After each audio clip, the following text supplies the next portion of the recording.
What is going on, everyone? Welcome back to another Outside the Octagon episode, and we are here with now officially reoccurring guest, Chris Daukaus. Man, how's it going? It's going good. It's going good. How's everything going with you? Pretty good. Can't complain. Can't complain. I got to ask, are Yeah. you retired yet? I think you said July. Wasn't that it? Yeah. July is my official retirement date. I'm just growing my beard out now, so yeah, it's good. Just enjoying myself I at was home. gonna say. I saw the beard growing a little bit, and Yeah, I think that's. Well, how does it feel to be 31 and about to say you're retired? Like I couldn't it's imagine. weird. I still got another 40 years to work. I feel like. Yeah, it's definitely a little strange, but it's something that I'm glad that I set up for myself. So yeah, it's weird that I tell like all my friends break my balls about being retired. So.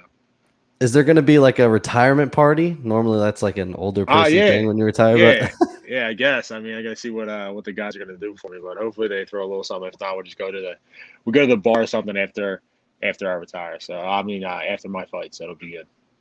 nice, nice. And I saw that you do have a fight recently booked with Shamil Yep. Abdurakhimov. So take us through that. So it's July, so you got a little bit to go. Yeah. But another tough opponent. He's in the top. I think he's in the top 10, right? He's what, Yeah. He's number nine, seven. 7? All Yeah. right, 39 years old, Yeah. but been around for a little bit. So I was a little surprised. I thought you would be fighting someone a little bit closer in the top 5. I mean, in the top 5, really. But I guess in my opinion, I feel like the heavyweight division is a little bit slower moving right now, especially with the whole Yeah. John Jones saga happening. Yeah. Yeah. It's definitely slow moving, but like even if it wasn't for the John Jones saga, everyone pretty much was booked up. The only people that weren't booked were me, Curtis Blaydes, and Shamil. So it was, when I got the phone call for a fight, it was one of those two guys. And then I don't think they were going to give me John Jones. So I still think he's sitting out for a little bit. But Still lobbying yeah, for that one. still, yeah. Hey, if he wants to throw down, he wants to throw down. I'm fine with it. But yeah, Shamil, he hasn't fought in a while, so we'll see how that plays a factor, especially since he's up in age. But you can't take anyone in the top 10 lately, or really anyone in the UFC. So that's not something that I'm doing or planning on doing. Um, he's a winner. He's I think his record's like 20 something and 5, so he knows how to win. He's no joke. He's from Russia, Dagestan area. He's a solid wrestler, solid striker. So it'll be a good test for my skill set. So Yeah, his losses are not bad. Curtis Blaydes, he went yeah, on a 3-fight win streak against one, in which was Marcin Tabora, who's on yeah, fire right now, yep, and Derek Lewis was another loss. So those two yep. guys, Blaydes and Lewis, last 2 losses are not bad at all. Yeah. Those aren't guys to be upset about losing to. So, it's I hope I can add my name to that. You think Curtis Blaydes is going to take a while off, like since that knockout from Derek Lewis of how violent it was? I think he should, just to let his body heal. Curtis he's not a dumb guy. At least he doesn't appear to be when it comes to recovery and things like that. So I hope he's got the right people in his corner and the right mindset about taking some time off, not getting hit, working on his skill set as best as he can without taking any unnecessary punishment, as far as like striking, as far as like sparring rounds. Maybe just get in some good drilling sessions and just work on the skill set so that his mind can actually heal, like his brain can heal. But he seems to be the type of guy to actually do that. And so you're in this division. Everyone has eyes on the heavyweight division right now because of John Jones, because of Yeah. Francis Ngannou. Yeah. What is gonna happen? Like what? And then we have Jake Paul in here talking about how he's saying how that UFC fighters need to be paid more. So Yeah. then that's kind of been a ripple effect, and John's been talking about it. Now Yeah. it's just like this big thing. I feel like, and it's all kind of right there. The heavyweight division is in the crosshairs because of Fighter Pay and John Jones Yeah. lobbying for more money. Like what's going to happen with the situation? So I thought that Lewis and Ngannou was a done deal, and apparently it's not a done deal yet because Francis is still holding out hope that John Jones is going to be his first title defense. I didn't know that. I thought that it was Francis and Derek Lewis was like the same way you said, was pretty much a done deal, but apparently that's not. So I don't know what the hell's going on. If that's not a done deal, I don't know what's gonna happen. I hope they make a deal either way, like with either Lewis or Jones, just so that it keeps the division moving. But if it doesn't and he wants to hold out for John Jones, that's up to him. He's a champion. He's allowed to do that. But keep everybody else super active as long as no one has injuries and stuff like that. Um, as far as fighter pay, I like fighting for the UFC. I like making money, but you know, if other people have different opinions about how much we should make, I'm all ears about. Listen, if someone wants to pay me millions of dollars to get in there and fight, I'll gladly get in there, fight millions of dollars. But at this stage in my career, I don't think I'm in the position to be speaking about making millions of dollars yet. But hopefully soon enough. Yeah, and the one thing with that's been talked about a lot is like a union, but I don't see that ever happening with the UFC. There's too many No. one, you have like the influx of talent across like the whole world. So Yeah. it'd be way too difficult to have a union based on where fighters are from, and it's Correct. just, I think it would be way too difficult to happen. Yeah, and I think fighters kind of shoot themselves in the foot with that. Um, just look at the tweets between Derek Lewis, John Jones, and Francis. I mean, John Jones was saying some, $10 million, and then Derek Lewis says, "I'll do it for 8 or I'll do it for 6." Like that's if we want to get better pay as fighters as a whole, you can't be doing that. Like we shoot each other in the foot with it because if you do a job for $100, but if I do it for $50, who are you going to pay to do the job? It's the same quality of work, if not better. So it's something that we as fighters need to come together and kind of see what our worth is as a whole group. But then it's a little difficult just because we are current we're all independent contractors, so it's like the only people who are really looking out for you is like you and yourself and you and your team. So that's I get where everyone's coming from with getting as much money as they can while they're here and getting out, because at this point in time, there's no union, like you said. There's no there's talks of it, of course, but no one really knows when and or if that would even actually happen, and especially happen in the UFC. So I don't know. Yeah, I agree. I think there's just too many barriers with it that could Yeah, really that would there's just no way it could happen. yeah, So going back to your fight, it's at the Apex currently, but with the way that COVID is kind of starting to dissipate and yeah. not become a thing, are they going to move it away from the Apex, and are we going to eventually get a fight night that is going to have fans? I don't know. I honestly don't know. I hope so, but my only thing with that is that the same night as the Tyson Fury fight in Vegas. Oh yes, So yep. so I don't know how that works as far as booking events. Like I don't know where that event is going to be at. So then that would obviously take away a venue for the UFC to use. But I think Dana did say that all fight nights for the rest of the year are going to be at the Apex. But I would still, yeah, I know, dude, I know. I would still like to have some fans there. Like I don't know if what's going to happen as far as having fans there or having a limited number of seats. Like if they're going to do it like the Contender Series, when they allow a certain number per fighters, and then they're just going to open it up to the public a little bit, like maybe super exclusive seats. But everyone keeps asking me when my next fight is, and is there going to be fans because everybody's opening up, like Vegas is opening up. So I'm hoping to fight in front of fans soon because it's really something I want to do, just to get that full UFC experience and all that. But we'll see. I was gonna say 3 fights in the UFC and none of which in front of fans. Nope. Just has Dana White. I mean, Dana White was obviously at your first one because it was Yeah. on a pay-per-view, but was he Yeah. at any of the other ones? Probably not. I'm gonna say no. I Yeah. didn't see him. Normally he after weigh-ins and stuff like that, he comes in, gives you a little speech about the whole event and everything, with social media, with trending about the event. But he was only at the 252 on with Stipe and DC. So yeah, I think I've only fought in front of Dana one time. So I really hope that we can get the fans back in, and then hopefully Dana can watch me knock out some more people. So. Yeah, this is you got to be chomping at the bit at this point because you watch the last 3 pay-per-views. I mean, I will say I think Arizona's crowd was awful. I'm just going to go out and say it right now. Yeah. But the Florida one, the first fight of the night, you have the women's fight that just the roof blew off the place for people that we've never even seen fight in the UFC before. Yeah, you had to be sitting there and you had to be holy shit, this has got to be this has got to be the craziest thing. Yeah. I know as a fan, I'm sitting there and I was like, holy shit, I feel like I'm there and I'm not even there. That's how crazy it was. Yeah, it was awesome. That was the first one everyone was super hyped about. It was the first time in however many months, a year, that we're seeing, watching crowds, and then like you hear the roar and like everyone starts going nuts when the music playing, and like my hands started sweating. I'm watching it, yeah, and I'm getting like pumped, like I'm getting ready to go fight. But yeah, I hope that happens soon, and hopefully to be in front of a great crowd wherever it is. And the Apex isn't very big, correct? Like there's not much Not room very outside of big. the octagon. No, probably not. You probably could. You could probably fit a couple hundred people in there, maybe that. As long as there's no like social distancing guidelines going on. Like if Vegas is open up 100%, no mask, no social distancing, you could probably pack a couple hundred people in there, maybe 1,000. But I don't know.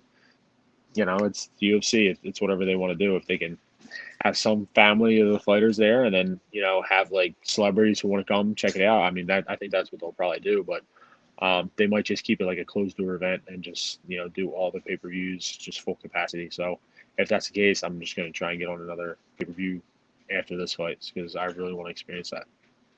If you had to pick one celebrity to be there, witness you fight, who would you want it to be? One celebrity. I don't know, man. I'm not big on celebrities. Like people say I'm famous. I hate myself because I'm like I got like a blue check mark on Instagram now. Oh shit, that's yeah, legit. Yeah, it's weird. Like I just woke up the one day I was blue, and like all my buddies was like, "Yo, look at you got the blue check mark." And I'm like, "Oh yeah, it's pretty cool." You didn't have to fill out a form for that? Didn't have to do anything, dude. It literally just popped up the one day. Yeah. But the celebrity would probably have to be. I'll give Vince Papale a shout out. Oh shit! Okay, so, all right. I'll throw it old school, Vince Papale. Yeah. Well, friend of our show, Jeff Molina. I don't know if you know who he fights in the UFC too. He fights at flyweight. Okay. He his first UFC event was his UFC debut was on the first card back with COVID. Really? Yeah, and Megan Fox came up to him and said, "Hey, great fight," and he didn't know who she was because he was like dazed and like confused because he had gotten rocked. Yeah. He got rocked at the end of the fight, and so he was still like coming to. Megan Fox comes up, talks to him, and he just blew her off. And then like the trainer says to him, "You know that was Megan Fox, right?" And he goes, "No way." That sucks, man. That was a shot, and he blew it. Yeah, blew it. So I would say. Like that. I would feel like though, even if he wasn't rocked, like there's just so much going on in the moment. Especially there's got to be like this crazy adrenaline rush after you get out of the fight that you're just like not thinking at all. Yeah, you're kind of just you're on like that super. Nope, I think we lost you. Am I here? Am I good? There you go. There you go. Good. Okay. Yeah, you're at the highest of highs. Coming out of the octagon and winning, and then everyone's kind of like rushing you. The people are like saying, "Okay, you got to go do this, you got to go do that." So yeah, I can definitely see about how you could, if someone comes up to you and you don't know who they are, just because your mind's kind of everywhere.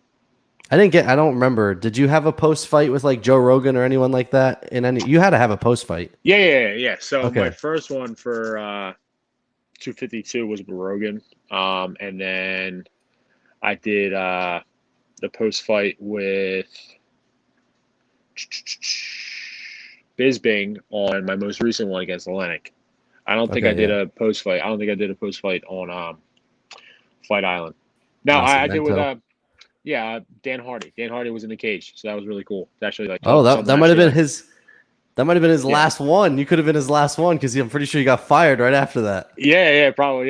Yeah. So I don't know what the hell went on with that. I mean, I didn't even read the story. Yeah, so. I think it was partially was the Herb Dean situation that he had and then there was something else after that caused like the UFC to officially say that's it, we can't have this anymore. Yeah. All right, yeah. Which makes sense. I mean, they have so many commentators now. I feel like unless you're Joe Rogan, I feel like you can't get away with a lot. Yeah, but he's like he's really good and like super knowledgeable. Oh yeah, he sucks, is. But it sucks. He's gonna fight again. He's trying. Yeah, no, he's coming back. He wanted to come back for the UFC and then they cut him. So now he's looking into. He said something about Pride, like doing something Pride. That'd be pretty cool. Or Ryzen. Ryzen, with soccer kicks. That'd be awesome. Yeah. So I got to ask your top. So there's 3 big moments so far this year, at least for me. You have the Rose Namajunas win with the belt. Yeah. You have Charles Oliveira, and now we have Brendan Moreno. Which Mm-hmm. one do you feel like is the best moment of? I mean, I guess you could throw Dustin Poirier in there, but Dustin Poirier he's top notch. I feel like he was very underrated. Like he's top notch in my opinion. So from him beating Conor was not surprising to me. No. But those 3, like Rose, we knew how good she was, but you have like she's got a lot of outside the octagon issues, like with herself. And then you have, Brendan Moreno gets cut from the UFC, comes back, beats Davison Figueiredo. And then you have Charles Oliveira, who has fought in the UFC since I think he was 20 or 19. He's like 31 now and has like the most bonuses ever. And then he comes out and beats Michael Chandler, who I'm not personally high on Michael Chandler, but he's been in the sport forever, so you can't discredit the win. So I feel my personal favorite is Brendan Moreno. Maybe it's recency bias, but getting cut from the UFC, dude, and then in a division that was left for dead, and then he comes back and subs someone like Davison Figueiredo, people thought was untouchable. Like no one at 25, unless Henry Cejudo came back, was going to touch it. Yeah, was going to touch it, dude. I'll have to agree with you on that. It's just his whole story about, he was on the Ultimate Fighter. He was, the last seed on the Ultimate Fighter. Then he gets cut by the UFC, wins the LFA belt or the RFA belt, comes back and he wins. I would definitely agree with that. That is probably they should really make a movie about that. Like that's like movie quality, like storylines. So yeah, definitely. Like him or Francis.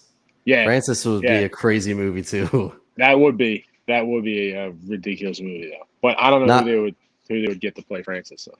They're not going to make a movie about you. Police officer turns UFC fighter, retires at age 31. No, if they do, it'll be some Showtime movie or some like Netflix movie that's on for a month, and then they get rid of it because it sucks. But who would play you? Who would play you? I don't know. I feel like recently Jake Gyllenhaal. Jake Gyllenhaal would be good. That would be a good one, Jake Gyllenhaal. Who's the other one I get compared to? Apparently, I got compared to Bryce Harper the other day. So that's I know I'm ugly as shit, but yeah, that's what I heard. That's what I heard. Maybe the beard. It's strictly the beard. So, are you like a diehard Philly sports fan? You follow the other sports too? For the most part, I'm not like I used to be super into it, and then I kind of just fell off of it. Just with like COVID and kind of just focusing on fighting. I kind of stopped, watching other sports. But if they're on, I'll watch them. Like if they're on like Sundays, hanging out at my house, not doing anything, I'll watch the games. But I'm not like into it anymore like I used to be. Do you think you would, if you were to fight in Philly, you would get that crazy crowd pop? Like there's these fighters that literally like fight out of Arizona and that are like Eric Anders is one of my. He comes on our show a lot and he's a great guy, and he got this crowd pop because he trains out of Arizona the other day. Like you would have thought he was fighting for the belt. Like, do you think Philly would go berserk for you? I'd hope so. There?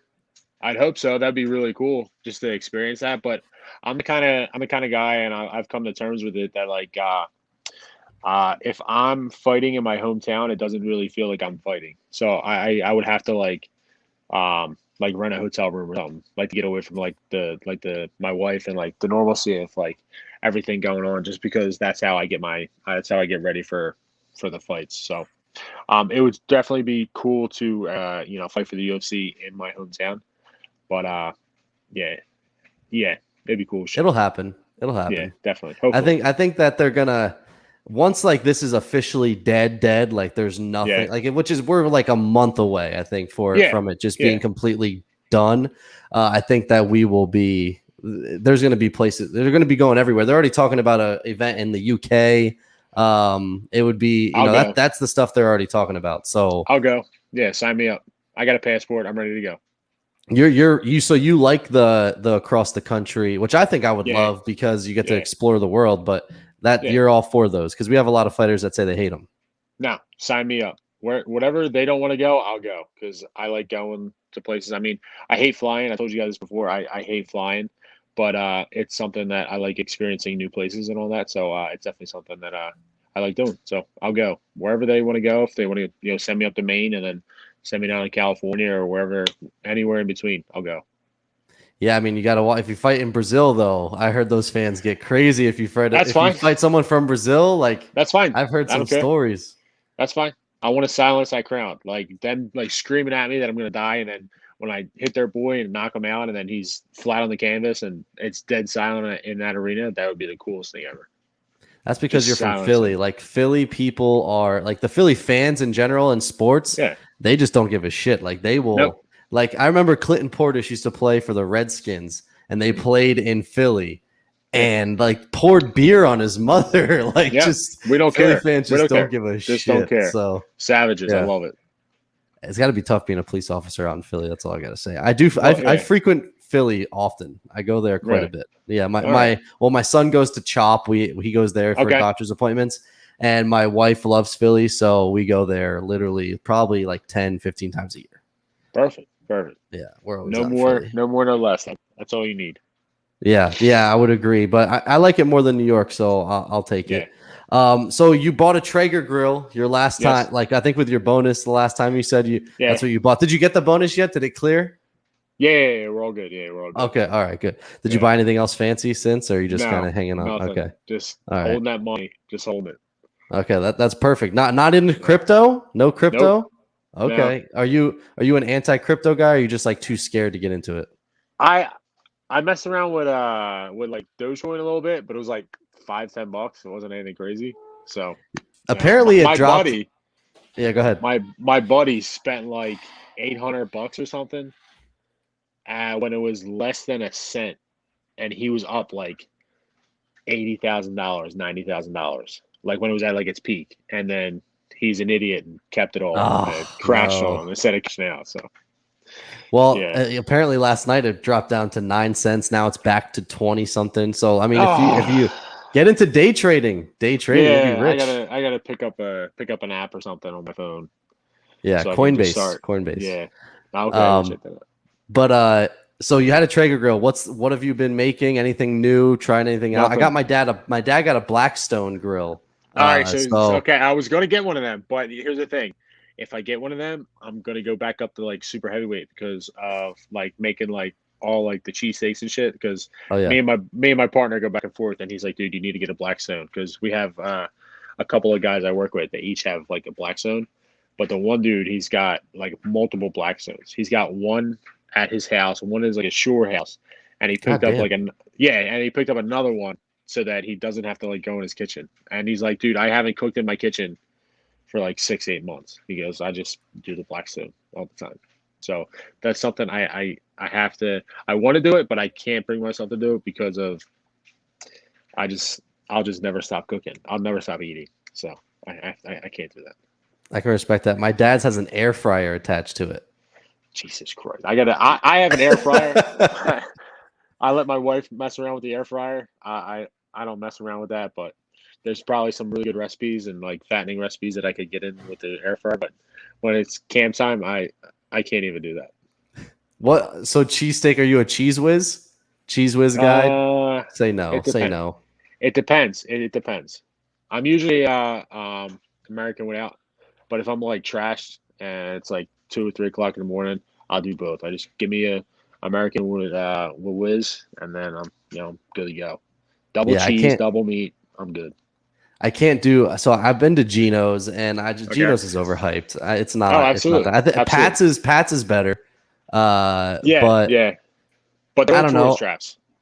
Yeah, 100%. Yeah, but I had to do it. Like we go to Phillies games a lot, so I was like, just one of those days you drink and you're like, okay, we're gonna go get a cheesesteak. But it's overhyped, 100%. Blackstone can do it better.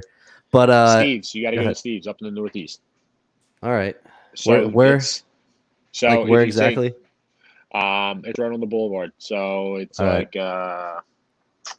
Carmelita Boulevard. So if you take 95 north and you get off at Woodhaven, the last exit is right there. So it's literally. So if you're going to the Phillies game, just go like 30 minutes earlier than you would normally go, and just take the trip up there, get that, whatever you want, and get spicy fries. You get spicy fries and then like a side of cheese, and you're best thing ever. Am I gonna make it through the Phillies game without having to shit myself? Because that's you'll be all right. Okay. All right. You'll be all right. You'll be good. I don't do like public bathrooms like that. Like there's nothing like the home base is nothing what's like most important. I live like 10 minutes, not even 10. I live like 6 minutes from Steve's. So if you gotta take a shit, come on, knocking on my front door, you'll be all right. All right, perfect. All right, just couple more things. So you didn't eat anything. You didn't do anything new on the Traeger grill because there's got to be some good shit, man. I'm a foodie. No.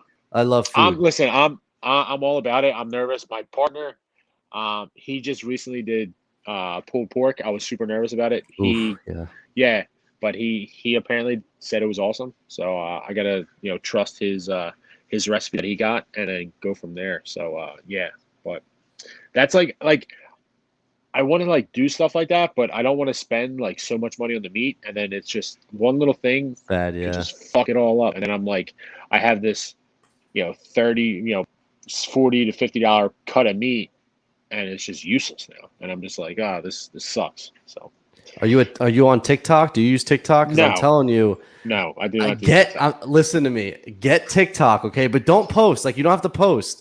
Get TikTok just for the food / recipes. Like they literally do like these quick, like just little. I think they're a minute long or 30 seconds long, but it breaks down everything for you.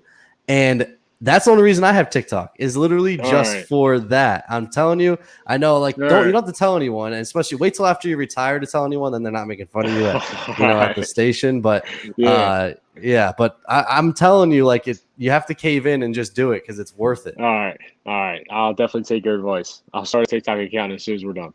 All right. And the beard, is that like you're not done working yet? So how are you able to grow that? Like they don't care. You just wear a face mask. Oh, okay. All right. Just wear a face mask. Are we just growing it? Technically, I shave every day, so I just wear a face mask up like this. Oh, all right. So all right. Yeah. Wait, what's gonna happen when the face masks are gone? You just don't wear them anyway? Yeah, I'm just concerned about public health, so I have to wear. Scared about COVID. Mask. Yeah, scared about COVID, so I have to wear my face mask. All right, man. Hey, well, we really appreciate you coming on, man. It's always a good chat. I'd love to have you back on. We'll let you relax for a little bit. We got you got a fight coming up here soon, and we'll get you back on after your fight and talk some more stuff because I know you're coming away with another knockout. Put money on it. It's gonna happen. And can't wait to have you back on, man. It's always a pleasure. It's always fun. Thank you for having me on, man. Appreciate it. All right, guys, that's gonna do it for this Outside the Octagon interview. Go check out Sheath Underwear, sheathunderwear.com. Use promo code Coffee and KOs, get 20% off your entire purchase, and we'll see you guys all next time.